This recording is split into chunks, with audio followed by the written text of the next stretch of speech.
जिला प्रशासन मंडी द्वारा अंतर्राष्ट्रीय शिवरात्रि महोत्सव में आए व्यापारियों को पड्डल मैदान खाली करने के आदेश जारी कर दिए गए हैं और अब व्यापारी भी अपना सामान समेटने में लगे हुए हैं, जिसके चलते मेला स्थल में व्यापारियों को दिए हुए बिजली के कनेक्शन जिला प्रशासन द्वारा काट दिए गए हैं। वहीं पड्डल मैदान में अधिकतर व्यापारी अपना सामान समेटने में लगे हुए थे। व्यापारियों की माने तो अब मेले में काफी कम संख्या में लोग आ रहे हैं और खरीदारी कर रहे हैं। उन्होंने कहा कि अब व्यापारी अपना सामान समेटकर बिलासपुर के राज्य स्तरीय नलवाड़ मेले का रुख कर रहे हैं।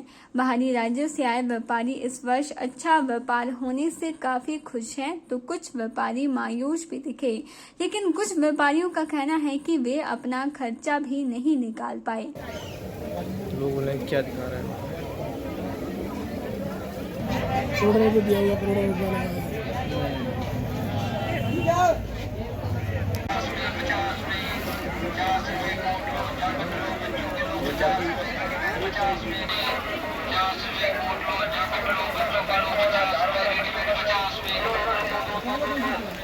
पैकिंग चालू है, सब भाग रहे हैं। सुंदर नगर बिलासपुर काम कुम तो इस बार हुआ नहीं, बुरा हाल है।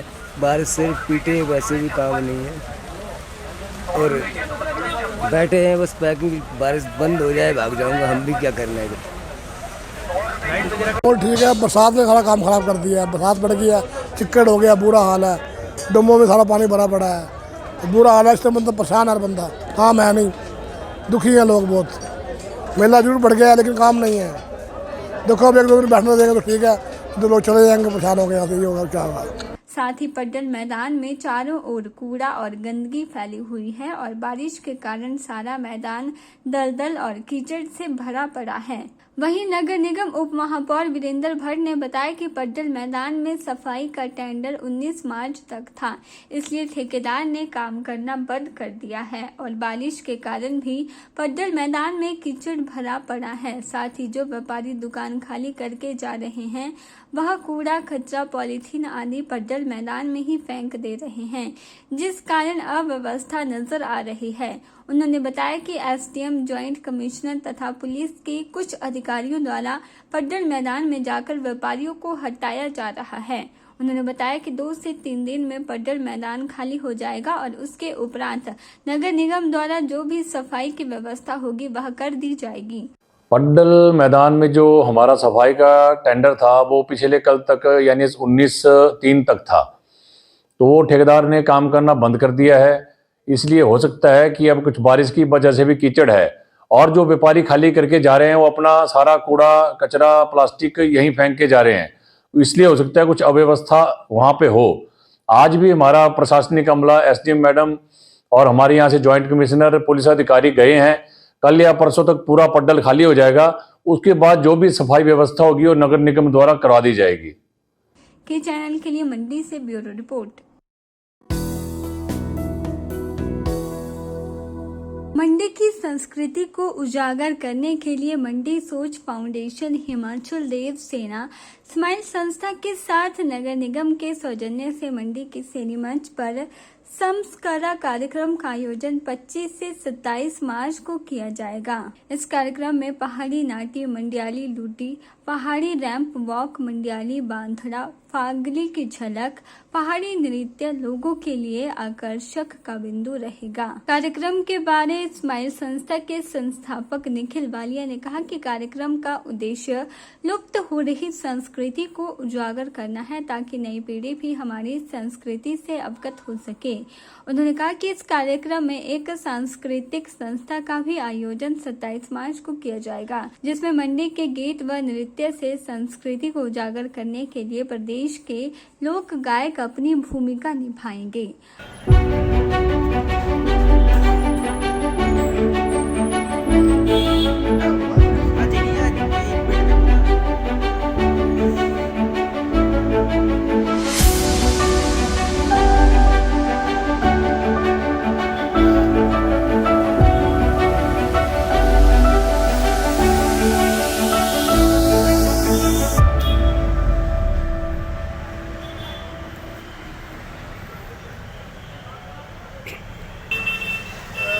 25, 26, 27 मार्च को यहाँ पर संस्था व विभिन्न संस्थाओं व नगर निगम को साथ में लेकर एक कार्यक्रम का आयोजन किया जा रहा है, जिसमें 25, 26, 27 को जो है वो पारंपरिक वेशभूषा, पारंपरिक व्यंजनों और पारंपरिक हस्तशिल्प का मेला लगाया जा रहा है, जो नगर निगम के साथ मिलकर किया जा रहा है।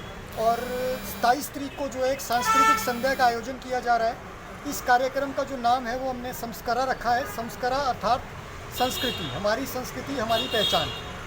जो संस्कृति ख़त्म होती आ रही है उस संस्कृति को फिर से उत्पन्न करने के लिए, उजागर करने के लिए ये प्रयास किया जा रहा है, जिसके लिए 27 तारीख को जो है मंडी के शेरी मंच में एक सांस्कृतिक कार्यक्रम का आयोजन होगा, जिसमें मंडयाली हमारी लुड्डी होती है, मंडयाली बांछड़ा है या पहाड़ी नाटी है, पहाड़ी नृत्य है, और साथ में कुछ फोक सिंगर्स के द्वारा जितना भी ये कार्यक्रम होगा वो सारा का सारा कार्यक्रम हमारा ट्रेडिशनल रहेगा। और सबसे बड़ी बात ये है कि इस कार्यक्रम में जितने भी सिंगर्स या जितने भी पार्टिसिपेंट्स आ रहे हैं, क्योंकि एक ग्रुप बड़ा ग्रुप आ रहे हैं यहाँ पे पार्टिसिपेट करने के लिए, ये जितने भी आ रहे हैं वो सारे जो है चैरिटी बेस पे हमारे साथ जुड़े हैं और चैरिटी बेस पे ये कार्यक्रम कर रहे हैं। तो मैं आपके माध्यम से मंडी की जनता से यही निवेदन करूँगा कि 25, 26, 27 को वो पारंपरिक जो मेला लग रहा है उस मेले का मज़ा लें, और 27 तारीख को इस कार्यक्रम का आनंद उठाएं जो हमारी पुरानी संस्कृति है उस कार्यक्रम का। आपको बता दें कि सांस्कृतिक संध्या में लोक गायक दुर्गा दास, कुर्मदत्त, रीता पूर्वज्ञान, उर्मिला सोनी, दीपक जंदेवा अपनी सुरीली आवाज से लोगों का मनोरंजन करेंगे। के चैनल के लिए मंडी से ब्यूरो रिपोर्ट। हिमाचल प्रदेश विधानसभा के बजट सत्र के 6वें दिन आज भोजन अवकाश के बाद सत्ता पक्ष के विधायकों का समय पर सदन में न पहुंचने पर विपक्ष के विधायक विरोध स्वरूप सदन से उठकर बाहर आ गए। बीजेपी के विधायक रणधीर शर्मा ने कहा कि सत्ता पक्ष सदन चलाने के लिए गंभीर नहीं है। भोजन अवकाश के बाद सत्ता पक्ष का कोई भी विधायक तय समय से 15 मिनट बाद भी सदन में नहीं पहुंचा। इस विषय पर जब वह स्पीकर से मिले तो उनसे भी कोई स्पष्ट जवाब नहीं मिला। सदन में बजट को लेकर चर्चा चली है, लेकिन सरकार इसको लेकर कोई गंभीर नहीं है। सदन की गरिमा रखी जानी चाहिए, इसके खिलाफ विपक्ष सदन से बाहर आ गया। देखिए, भारतीय जनता पार्टी के सभी विधायक बजट प्रस्तुत होने में भी शामिल थे और बजट पर हो रही सामान्य चर्चा में भी भाग ले रहे थे। प्रश्नकाल में भी पूरी तरह से हमारे सदस्यों ने पार्टिसिपेट किया है। परंतु आज सुबह से जिस तरह सरकार इस चर्चा को कराने में लापरवाह रही है, उसकी भारतीय जनता पार्टी विधायक दल कड़ी निंदा करता है। आपने देखा, सुबह बजट पर चर्चा चल रही थी, सत्ता पक्ष के ही विधायक बोल रहे थे कि मुख्यमंत्री समेत सभी मंत्री, सभी सीपीएट, अधिकतर विधायक उठकर चले गए। हमने उस समय भी आपत्ति जताई, अध्यक्ष महोदय ने अनसुना कर दिया। 1:15 बजे भोजन अवकाश के लिए एडजॉर्न सेशन किया गया और 2:20 पर फिर से कार्रवाई शुरू करने की घोषणा माननीय अध्यक्ष महोदय ने की।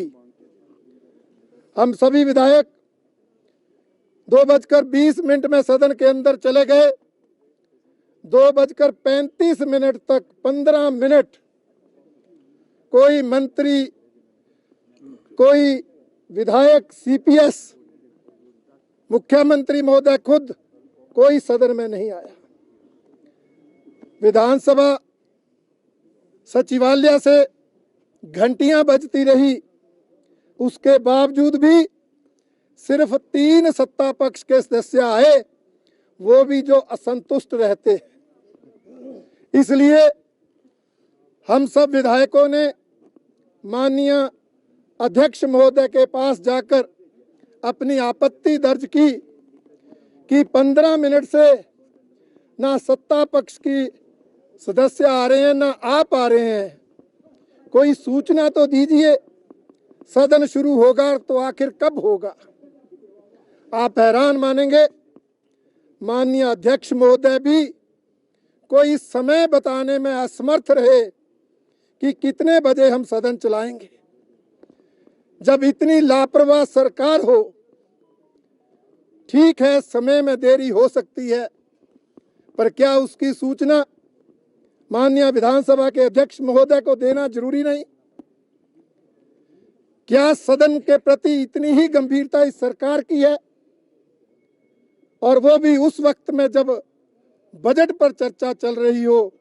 ऐसे मौके पर इस तरह की लापरवाही की हमारे सभी विधायक कड़ी निंदा करते हैं, और इसी विरोध में हम सभी विधायक सदन से बाहर बायकॉट करके आए हैं। और हमारा यही आग्रह है विधानसभा अध्यक्ष महोदय से कि अगर विधानसभा का सदन चलाना है तो सत्ता पक्ष को गंभीरता से काम करने के आदेश दें, अन्य भारतीय जनता पार्टी सरकार की इस लापरवाही को कभी सहन नहीं करेगी। ये चैनल के लिए शिमला से पुष्पिंदर कुमार की रिपोर्ट। हिमाचल प्रदेश में मुख्यमंत्री सुखविंदर सिंह सुक्खू नेतृत्व वाली सरकार ने अपने 100 दिन पूरे कर लिए हैं। मुख्यमंत्री सुखविंदर सिंह सुक्खू ने कहा कि उनकी सरकार व्यवस्था परिवर्तन के लिए काम कर रही है। मुख्यमंत्री ने कहा कि उनकी सरकार में आम जनता से लेकर जनप्रतिनिधि एक समान है। मुख्यमंत्री ने कहा कि आखिरी तबके तक पहुंचने के लिए सरकार ने सुखा शहर की स्थापना की है, साथ ही विकास कार्यों में भी तेजी लाने का काम किया है। सरकार के 100 दिन पूरे होने पर मुख्यमंत्री सुखविंदर सिंह सुक्खू ने पत्रकार वार्ता को संबोधित करते हुए कहा कि प्रदेश में टेंडर प्रक्रिया में तेजी लाई गई है। अब टेंडर प्रक्रिया को 9 दिन से घटाकर 20 दिन कर दिया गया है। इसके अलावा भर्ती प्रक्रिया में पारदर्शिता लाने का काम किया जा रहा है। उन्होंने कहा कि जिन परीक्षा परिणामों में कोर्ट का मैटर नहीं है, उनके परिणाम जल्द घोषित किए जाएंगे। मुख्यमंत्री सुखविंदर सिंह सुक्खू ने कहा कि अपने वादे के मुताबिक सरकार ने उनकी बहाली कर दी है। इसके अलावा महिलाओं को 1500 रुपए देने की शुरुआत हो चुकी है। यह गारंटी 5 चरणों में 4 साल के अंदर पूरी की जाएगी। मुख्यमंत्री ने कहा कि सरकार ग्रीन स्टेट की ओर आगे बढ़ रही है। नशा मुक्त हिमाचल बनाने के लिए भी तेजी से काम हो रहा है। सरकार इसमें मिशन में काम करेगी और इसी विधानसभा सत्र में नशा मुक्त बनाने के लिए सख्त कानून भी लाया जाएगा। आज मुझे खुशी है कि 100 दिन के इस छोटे से कार्यकाल में हमने जहां कुछ विभागों में व्यवस्था परिवर्तित कर दी है, कुछ विभागों में आने वाले 1 साल में जो बजट है वो आपको परिणाम देगा। हम हिमाचल प्रदेश की जनता, समाज के सभी वर्ग, किसान, मजदूर, महिलाएं, सरकारी कर्मचारी, अधिकारी को विश्वास दिलाना चाहते हैं कि हमारी सरकार पारदर्शिता से काम करेगी और जनता की सेवा में सत्ता सुख के लेनी सब कुछ जनता के हितों के हित में फैसले किए जाएंगे। पहले दिन बनने के बाद सभी विधायकों ने कहा कि हम हिमाचल सदन में जाते हैं, हिमाचल भवन में जाते हैं, चंडीगढ़ हिमाचल भवन में जाते हैं, हमसे 300 रुपया लिया जाता है और जो आम आदमी आता है उससे 1000 रुपया लिया जाता है। ये विधायकों ने उठाई मांग, ये किसी ने नहीं मांग उठाई। हमने उसी दिन फैसला किया कि सबको एक समान हिमाचल सदन और हिमाचल भवन में जो कमरे का किराया है वो एक समान किया जाएगा, और हमने उसी दिन 1200 रुपया जो उनसे लिया जाता था उसी दिन से कर दी। ये व्यवस्था परिवर्तन का पहला उदाहरण था, ये पहले दिन का फैसला। उसके बाद मैं उन बालिका आश्रम में गया। मैंने उप मुख्यमंत्री मुकेश जी से अनुरोध किया कि आज हम सचिवालय नहीं जाएंगे। प्रक्रिया होती है कि ओथ के बाद मुख्यमंत्री और मुख्यमंत्री सचिवालय जाए। मैं बालिका आश्रम के टूटी गंडी के उस बालिका आश्रम में मैंने उन बच्चों से सीखा। वो कभी कोई मांग लेकर नहीं आते थे, और हमने उनके लिए सुख आश्रय कोष की स्थापना की कि आने वाले समय में सरकार ही माता है, सरकार ही पिता है। इस दृष्टि से हमने कार्य करना शुरू किया। हमारी हुई सरकारी कर्मचारी, सरकारी अधिकारी बार बार हम पर उंगली उठाते थे कि अभी तक कैबिनेट नहीं हुई, कैबिनेट का विस्तार नहीं हुआ। कैबिनेट का विस्तार का मतलब ये था कि कई लोग ये चर्चा करते रहते थे कि ये सरकार बनेगी, कोई मंत्रिमंडल में टूटन होगा, ये होगा। हमने बोला आराम से कैबिनेट में विस्तार करें। 1 महीने बाद जब कैबिनेट का विस्तार हुआ, पहली कैबिनेट में हमने 1,36,000 सरकारी कर्मचारी और अधिकारियों को मानवीय दृष्टिकोण अपनाते हुए, सामाजिक दृष्टिकोण अपनाते हुए उन्हें हमने ओल्ड पेंशन स्कीम के तहत लाया। के चैनल के लिए शिमला से पुष्पेंद्र कुमार की रिपोर्ट।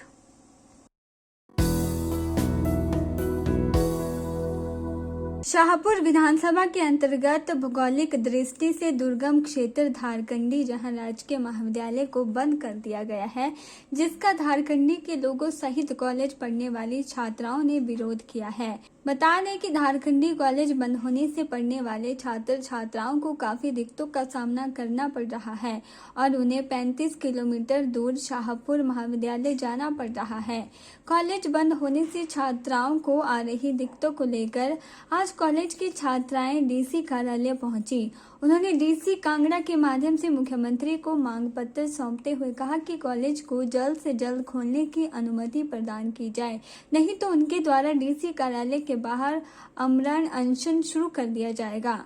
उधर जिला परिषद जोगिंदर सिंह ने कहा कि अगर मुख्यमंत्री सुखविंदर सिंह सुक्खू 25 मार्च तक कॉलेज को पुनः नहीं खोलते हैं तो धारकंडी के समस्त निवासी व कॉलेज में पढ़ने वाले छात्र व छात्राएं डीसी कार्यालय के बाहर धरना प्रदर्शन करेंगी। क्या मुद्दा है? देखो, यहाँ पर जो डीनोटिफाई वर्ड है उसके अंतर्गत शाहपुर विधानसभा का जो डिग्री कॉलेज रेड कुमार जो बंद हुआ है, उसके विषय पर हमने आज ज्ञापन मान्यवर मुख्यमंत्री प्रदेश सरकार को भेजा है कि अतिशीघ्र 26 तारीख तक इस कॉलेज को सुचारू रूप से चलाया जाए, नहीं तो 28 तारीख को जो यहाँ पर अनशन किया जाएगा। इस विषय को लेकर हम आए थे क्योंकि बड़ा दुर्भाग्य है हमारा कि लगभग जो सरकार कहती है कि बेटी बचाओ बेटी पढ़ाओ का एक नारा चलाती है, और यहाँ पर जहाँ पर बेटियों की संख्या ज़्यादा है कॉलेज में, उस कॉलेज को भी बंद कर दिया गया। हिमाचल प्रदेश में से 2-3 कॉलेज ऐसे हैं जहाँ पर 54 और 61 के बच्चे जो हैं वो भी कॉलेज चला हुआ, और जहाँ पर 64 बच्चे हैं उस कॉलेज को बंद कर दिया गया। दुर्गम क्षेत्र धारकंडी है और काफ़ी पैदल सफ़र वहाँ पर करके बच्चे जो वो कॉलेज पहुँचते थे, लेकिन कहीं ना कहीं सरकार की दृष्टि जो वो गलत हो रही है। हमें माननीय विधायक जी के ऊपर पूर्ण विश्वास है और विधायक जी से निवेदन करते हैं कि 25 तारीख से पहले इस कॉलेज को सुचारू रूप से चलाया जाए, और नहीं चलाया जाता तो फिर कहीं ना कहीं लोग जो सरकार के खिलाफ होंगे। कितनी छात्राएं उस कॉलेज में? 54 छात्राएं हैं और बाकी लड़के हैं। लेकिन सबसे बड़ी बात यह है कि सरकार हर बार बेटी बचाओ बेटी पढ़ाओ का नारा लगाते हैं। बजट में माननीय मुख्यमंत्री जी ने कहा कि महिला विधायिका एक है जिसका नाम रीना कश्यप जी है, उनका कोई कार्यालय एक डिनोटिफाई किया गया था डिवीजन, उसको मात्र 7-8 मिनट में उन्होंने कैंसिलेशन कर दिया गया कि डिवीजन जो सुचारू रूप से चले। और हमारा जो कॉलेज है जिसके पिछले 10 दिन से माननीय विधायक जी ने भी मांग उठाई, वहाँ के प्रतिनिधि ने भी मांग उठाई, हमारे द्वारा भी मांग उठाई गई, लेकिन आज तक जो उस मांग को स्वीकार नहीं किया जा रहा है। कहीं ना कहीं कांगड़ा के साथ जो अत्याचार हो रहा है उसके चलते हुए हमारा शाहपुर भी पिस रहा है। तो मेरा आपके माध्यम से, मीडिया के माध्यम से निवेदन है कि हमारे कॉलेज को सुचारू रूप से चलाया जाए, क्योंकि यहाँ पर जो वो अगस्त महीने से जो सेशन बैठा था उसके अंतर्गत 67 बच्चों ने एडमिशन ली थी, 64 बच्चे जो सुचारू रूप से आ रहे थे। अभी तो +2 के एग्जाम होने थे, एग्जाम होने के बाद जो बच्चों की संख्या बढ़नी थी, और सबसे बड़ी बात यह है कि बीच में जब कॉलेज चलाया गया फिर भी 64 बच्चे वहां पर हुए, और एकमात्र वहां पर एक ये कॉलेज है धारकंड, यदि उसको भी छीन लेंगे तो कहीं ना कहीं दुख की बात है। डीसी से आप मिले हैं, क्या कुछ आश्वासन जो है वो उनके द्वारा प्रदेश सरकार के मुखिया को मेल के माध्यम से ये पत्र भेजा गया है, और उनके द्वारा भी कहा गया है कि सच में ये जो भौगोलिक स्थिति है काफ़ी ख़राब है, क्योंकि वो का जब हादसा हुआ था तो 2 दिन बाद पूरा प्रशासन वहाँ पर पहुँचा था। यहाँ पर 4-4 महीने 6-6 महीने ये रोड बंद रहता है। धारकंडी का क्षेत्र जो वो सड़क से वंचित रहता है ड्यू टू मौसम के कारण और वहाँ की भौगोलिक स्थिति के कारण। इसमें किसी भी लीडर का दोष नहीं है, लेकिन सच्चाई ये है कि रोड को खोलने के लिए भी टाइम लगता है। जब बच्चे शिक्षा ग्रहण करेंगे तो कैसे करेंगे? भौगोलिक स्थिति से कॉलेज का खोलना बहुत जरूरी था। 12 अगस्त को जब सरकार ने नोटिफिकेशन दी थी, पूर्व की सरकार ने, तो 16 पदों के साथ इस कॉलेज को खोला गया था। ये सच्चाई है, कुछ टीचर आने के लिए तैयार नहीं थे, कुछ टीचर जो वो ट्रांसफर करवाने के लिए तैयार नहीं थे, लेकिन सरकार ने तो पद दिए थे ना। अब उन पदों को भरना किसकी जिम्मेवारी है? उस पदों को भरना की जिम्मेवारी प्रदेश सरकार की है, चाहे वो वर्तमान सरकार हो चाहे वो पूर्व में सरकार रही हो। तो कहीं ना कहीं जो ये रोना रो रहे हैं कि यहाँ पर टीचर नहीं थे, टीचर के पद नहीं दिए गए थे, पद वगैरह सब कुछ दिए गए थे, लेकिन उसको भरना तो सरकार की जिम्मेवारी है ना। अगर आपकी मांगे जो है वो नहीं मानी जाती है तो क्या कदम है? देखो, 27 तारीख तक का समय है। 28 तारीख को वहाँ के छात्र छात्राएं फिर अपने सरकार के विरुद्ध फिर खुद डीसी कार्यालय में पहुंचेंगे, और यही प्रांगण होगा। यहाँ पर 24 आवर जो वो आमरण अनशन किया जाएगा, जिसकी जिम्मेवारी प्रदेश सरकार की होगी। और बड़ी दुख की बात है कि यदि यहाँ पर लड़कियां यदि आंदोलन पे बैठ गई तो पूरे प्रदेश में शर्म की बात होगी कि पहली बार शिक्षा के लिए जो वो छात्र छात्राएं जो डीसी कार्यालय के बाहर बैठी है, और वो भी 24 आवर के लिए। मेरे ख्याल से इससे बड़ा दुर्भाग्य जो वो हमारे हिमाचल में कोई नहीं हो सकता। धन्यवाद। के चैनल के लिए धर्मशाला से ब्यूरो रिपोर्ट।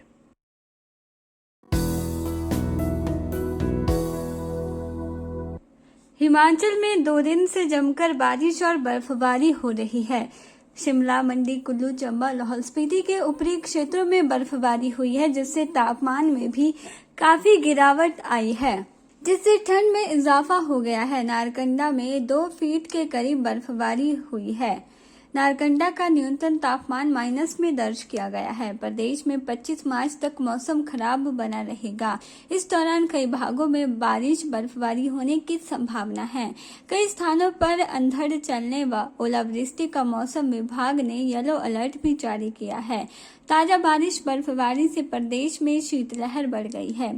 राजधानी शिमला में सुबह से आसमान में बादल छाए हुए हैं और हल्की बूंदाबांदी हो रही है। मौसम वैज्ञानिक संदीप ने कहा कि प्रदेश में पश्चिमी विक्षोभ सक्रिय होने के चलते बीते दिन के दौरान प्रदेश के अधिकतर क्षेत्रों में बारिश और बर्फबारी रिकॉर्ड की गई है। सिरमौर, सोलन, शिमला शहर में जहां बारिश हुई है, वहीं ऊपरी क्षेत्रों में बर्फबारी हुई है, जिससे 5 डिग्री तक तापमान में गिरावट आई है।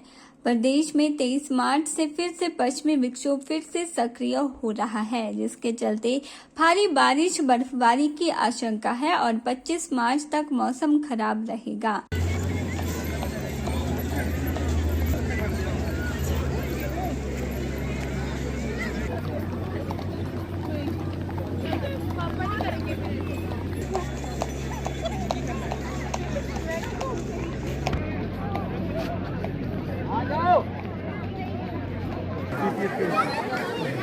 हाँ, देखिए पिछले 24 घंटे की बात करें तो एक एक्टिव WD के कारण पूरे प्रदेश में ही बहुत से स्टेशन पे बारिश रिकॉर्ड की गई है। और जो शिमला डिस्ट्रिक्ट हाई रीचेज़ हैं, चंबा है और लाहौल स्पीति और कुल्लू है, इसके हाई रीचेज़ में स्नोफॉल रिपोर्ट की गई है। अमाउंट वाइज बात करें तो सिरमौर में हैवी रेनफॉल रिपोर्ट की गई 80.5 mm, वहीं सोलन में 60 mm, राजगढ़ में 54 mm बारिश रिकॉर्ड की गई है। डिस्ट्रिक्ट वाइज बात करें तो मंडी, शिमला, सिरमौर, सोलन में moderate to heavy rainfall report की गई है। और जो बाकी शेष डिस्ट्रिक्ट हैं, बिलासपुर, हमीरपुर, ऊना, कांगड़ा, यहाँ पे पिछले 24 घंटे में लाइट बारिश रिपोर्ट की गई है। और तापमान की बात करें तो जो डे टेम्परेचर हैं अभी सामान्य से 5 डिग्री कम चल रहे हैं। और आगामी अगर 5 दिनों की फोकास्ट की बात करें तो देखिए आज 21 तारीख को भी जो हमारे प्लेन और मिडिल डिस्ट्रिक्ट यहाँ पे लाइट टू मॉडरेट रेनफॉल जारी रहने की संभावना है। और जो हाई डिस्ट्रिक्ट वहाँ पर हल्की स्नोफॉल होने की संभावना है। फिर कल 22 तारीख को थोड़ी वेदर में कमी आएगी और फिर 23 तारीख तक ऐसा मौसम रहेगा। परंतु 23 तारीख की रात से एक WD अप्रोच कर रहा है प्रदेश में, और इसके चलते फिर 23 की रात से लेकर 24 और 25 तारीख तक प्रदेश में एक और एक्टिव वेट स्पेल रहेगा। और ये जो मौसम है ये 26 तारीख से थोड़ी कमी आने की संभावना है। बता दें कि मार्च महीने में बारिश बर्फबारी होने से तापमान में गिरावट आई है, जिससे बागवानों की चिंता बढ़ गई है। तापमान लुढ़कने से सेब की फ्लावरिंग प्रक्रिया धीमी हो गई है। वहीं यदि आने वाले दिनों में भी ऐसा ही मौसम बना रहा तो फसल पर प्रतिकूल प्रभाव पड़ सकता है। की चैनल के लिए शिमला से पुष्पेंद्र कुमार की रिपोर्ट।